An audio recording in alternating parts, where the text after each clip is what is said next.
Uh, Great to see so many familiar faces. The enemy within. The enemy is within, so we got the enemies within the room today. So obviously, even earlier than normal, with the official start basketball being moved up across the country. A lot of teams, including ourselves, will start officially tomorrow, Friday. I think we're all excited about the anticipation of the start of a new season. And, I think this particular group, probably the biggest attribute that they have is they have myself and our staff really excited at going to the gym every day with them. They've just had a great aptitude of wanting to become better, of getting better, and it's been a good group to have the progression of the summer, and we took advantage of that, and we talked about it a lot in terms of the Canada trip and some of the other things that we were able to get accomplished in the summertime. And I thought our fall, the last 4 or 5 weeks since school started, our kind of preseason situation was very productive, and now we kind of delve into the meat of it with official practice.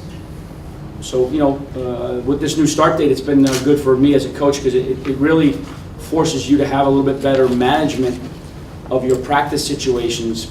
With the move up of the time, you get 30 practices within roughly a 42-day window, and so it forces you. I think it's good because we're really not going to go no more than 3 days at a time, at least for the first 3 or 4 weeks of without a day off. Most will go with 3 straight days before we take a day off, and so we got to manage that. And talking to a lot of coaches across the country, again, there's a lot of pros and cons to starting a little earlier.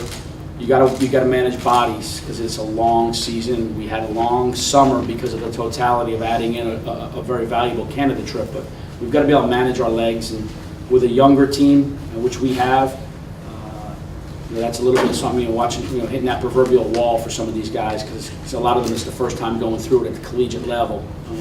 The high school guys, or the sit-out guys, or the junior college guys. But we're excited about the group, and I love the makeup of this team. I'm as energized as I've been maybe in a long time as a result of this group. So it's been fun. I'm really anxious to get going this weekend and in earnest. So, that said, no one needs to. I know how far we have to go. We've got a lot of areas that we've got to become really good at, and that's going to happen over time. But I can assure you that the one thing I'm confident about as I sit here is just the fabric of our group. They've really displayed great attitude, pride, willingness. They're a tight group. We've had very few distractions, so it's been really a good start. And now we've obviously got to build on what we have in place, and obviously as the long haul continues to unfold, many hurdles and obstacles to overcome as we progress. So that said, I'm more than happy to answer any questions you might have about any type of any topics for the most part that we can talk about this afternoon. So having such a short break between the end of the Canada trip and now the beginning of fall practice help you guys stay focused on the task at hand? Yeah, I think so. I think we were able to. We went to Canada. We didn't have a great package in a deep package offensively or defensively. It was a small package. So, but there's a little base that we can kind of go off of. I think what the Canada trip served a lot of purposes, and I've talked about that before. But the quick turnaround now, the one thing you got to be a little conscious of is you've taken away maybe a couple more weeks of where you were really working on skill development on more of an individual basis, and you're kind of throwing everybody back into the team. So, but I think we've got. I know that group is really excited about the start. We went 90 minutes yesterday of somewhat of a practice. We used some of our time allotted under the rules yesterday. It was they're an eager group. They're a willing group. And again, that's some of the things I've talked about earlier that make me excited about this group in particular.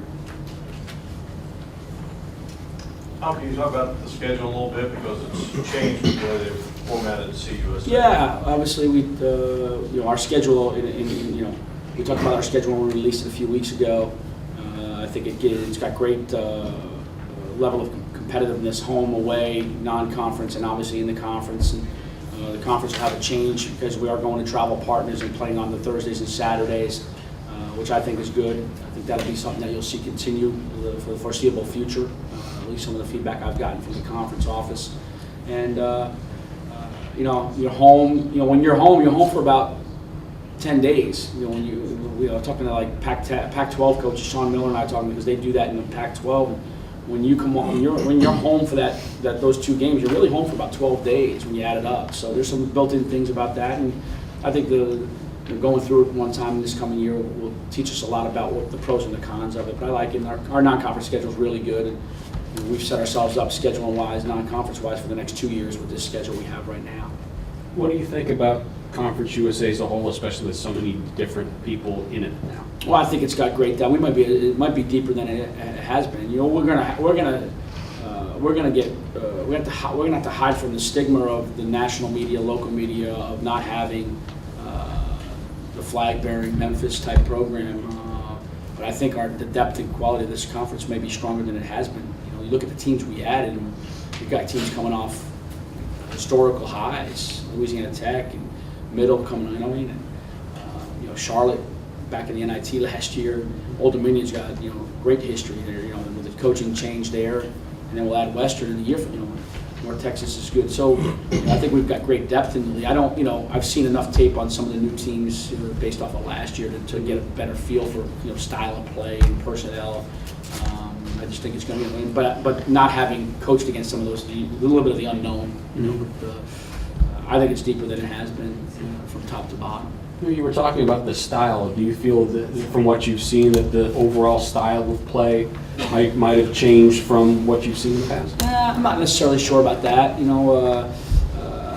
Some of the teams coming in, they've got unique styles. Louisiana Tech, a team that's going to be picked high, as a pressing team, a very up-tempo team, and Charlotte last year had really good size along the baseline. They lost some guys to grade. Just using those 2 as examples.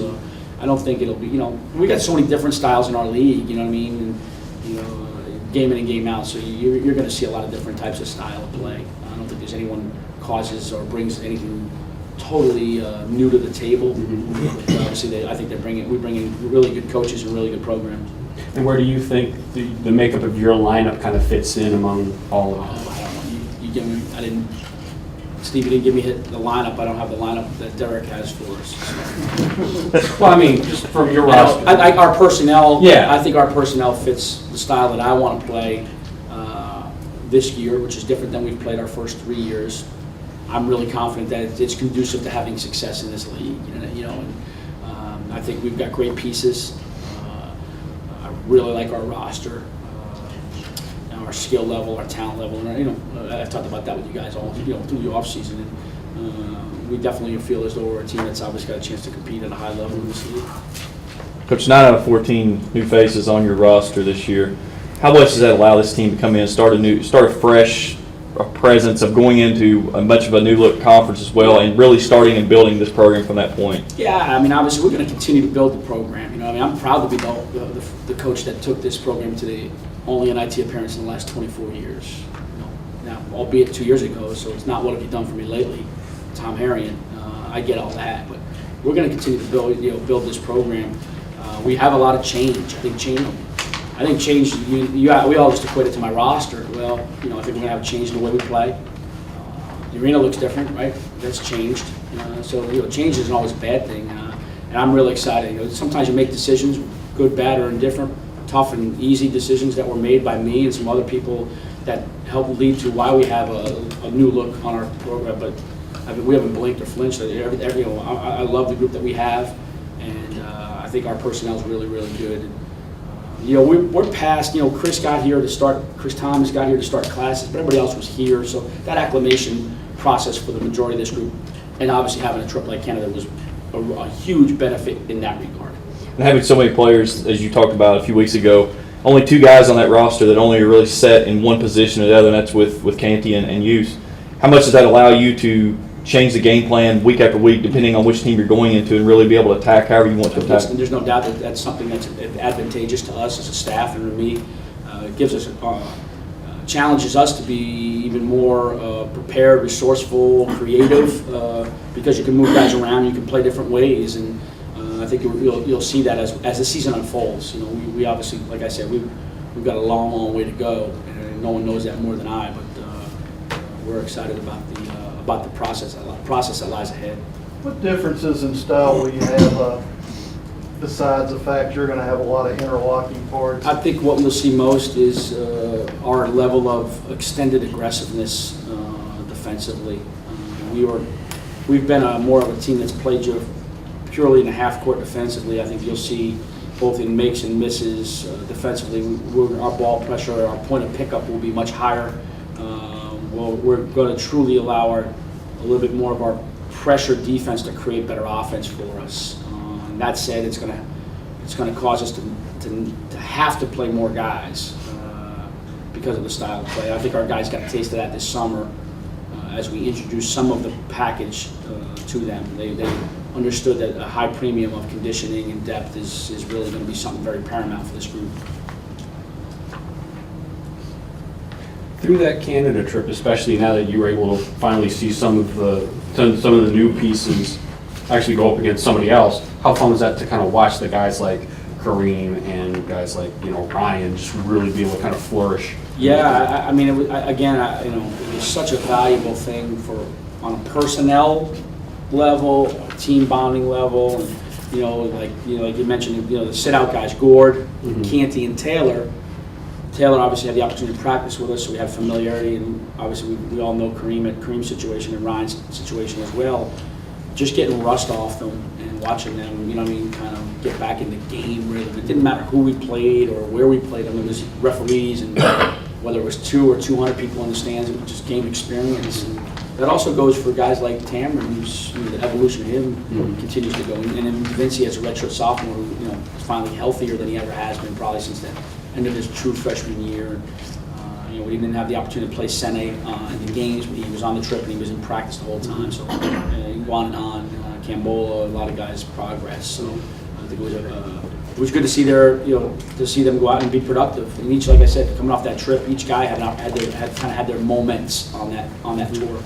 And I'm sure, like, going into that trip, you had talked a lot about, okay, there's going to be a lot of versatility, a lot of guys being in all positions, and then you're able to go and actually see that against somebody else. I think it's even, it was made even more clear to me and our staff coming off that trip that we do have really good versatility, which allows us to, as I said earlier, to really be more creative as a staff in terms of some of the schemes and stuff that we want to do offensively and defensively because of our personnel package. I think it's,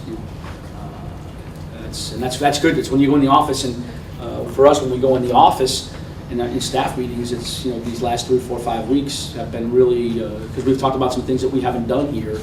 When you go back to some of your stuff that the other places you've been, or as a head coach when I was at Charleston, some of our personnel was a little bit more comparable in terms of style that we want to play to some of those teams there, and other places we've been as assistant coaches. I have an older staff for the most part. Having a true point guard with Canty coming in this season, having someone that can control the tempo or slow the tempo down, being able to read the court, what is given, how important is it this season to have someone out there that can not only control the tempo but also allow you to open the playbook up and get creative? Yeah, it starts obviously with that position, and we're fortunate. He sat out last year, and now he's raring to go. And then we gained such benefit from Manning having to kind of be thrown to the wolves a little bit last year. And he's going to play some one. He's going to play with Kareem as well. Again, another guy that's versatile. So, and I think that I think Thomas will be our third point guard, or Boykins a little bit. So, again, those guys will offer great. But it's his natural position. He's had the ball in his hands his whole life. I'd be surprised if he got rattled too often. He's been in tougher environments playing in New York City than some of the places we got to go. Any other questions? How did Chris Thomas report to you physically, mentally? How close was he to, I don't know, Well, I Game will say, shape, yeah, game you know, I talent. think it took him a little while. I think, what's today, Thursday? So Tuesday was our last day of conditioning, 2-mile run at Ritter Park, and I think he was a 6:04, 6:24 2-mile guy. Or no, excuse me, he ran a 12, below a 12:20 2-mile run, so I think he's okay. He Yeah, came you in. guys, none of you could run that. He, Yeah, think about it. Don't even think about it. I mean, he came, like you said, he came in when class started. Yeah, how Yeah, important but was he's it? a- How important was it for everybody else to kind of embrace him and bring him in such a short period? He adapted to us. Yeah. We didn't know. There's 14 guys on our roster. He's one of 14. But he adapted to, and then we told him, you know what I mean? But we got great kids on our team. The seamless transition was, I remember we had a team meeting the Sunday before classes began on Monday. That was his first time meeting his teammates. After the meeting, I remember watching, because I was conscious of it, he walks off with 6 or 7 guys and they go eat dinner, and the rest is history. He'll find his way. He's a terrific talent. He's, to answer your question, about I think his conditioning is, he's kind of got a genetic makeup that allows him to be kind of gifted from the conditioning. He's already put on about 12 pounds since he's been with us. So, I think he told me, it's 193 now. I think he was 180 something, 181, 182 when he got here. So. Are you hoping to get him into the mix significantly to start, or are we just going to wait and see at this point? I mean, we expect him to be a guy that should contribute right away, but, I have 12 total scholarship guys right now on scholarship, 2 non-scholarship guys. The guys, it's going to evolve. He's playing a little bit, he's going to struggle a little bit here now because we're throwing everything out in the next couple of weeks. He's going to be overloaded because some of the things he hasn't heard, where some of the guys that were with us this summer have that advantage of having been through some of it. But he's a talented young man, and he's done a terrific job since he's been here. So. Kind of a little bit you've been able to see of him. What are the things that kind of jump out at him physically, talent-wise? Explosive, scary fast in the open court. Shot maker, not a great pure shooter. And he's got a good feel. He's a willing passer. He's got a good feel for the game. So. How many guys do you feel are on this team that you feel can be really effective in creating their own shot? Well, it's funny we talked about that. We were talking about that this morning. We felt last year this time, before Candy got ruled ineligible, we really didn't have a lot of guys that could put it on the floor and create, other than maybe 1 or 2. This year we feel, because at different positions we're going to be able to drive the ball off different positions or put the ball in a forward's hand and run some offense, some forwards. We couldn't do that the first 3 years. We had good players that had really good strengths in their games, but some of that wasn't their game. So again, I think you'll see some different things again schematically, offensively, and defensively. Oh, is Sheck's thing cleared up? It hasn't been totally resolved. It's in progress, and we're moving to a very positive conclusion. Okay. And how's Hughes? He's been going. Practiced yesterday. Edmonds is cleared. He practiced a little bit. Yeah, he's still. It's amazing how you all follow these knees and stuff with RG3 and different guys at a more national level. Our people are just amazed that he has gotten to the point where we cleared him so soon. It was a January tear, so. He'll be on. He's been cleared for full contact. He went through most of it. So there'll be days where he doesn't finish practice, or maybe has a day off in between practices as we manage him. But and then Hughes, very similar. His wind is down, but he went through yesterday's workout. We expect him to, he's fine, ready to go. Again, we'll manage him as we move forward. But other than that, there's no other physical things to report. That's good. All right, thank you. Thank you very much.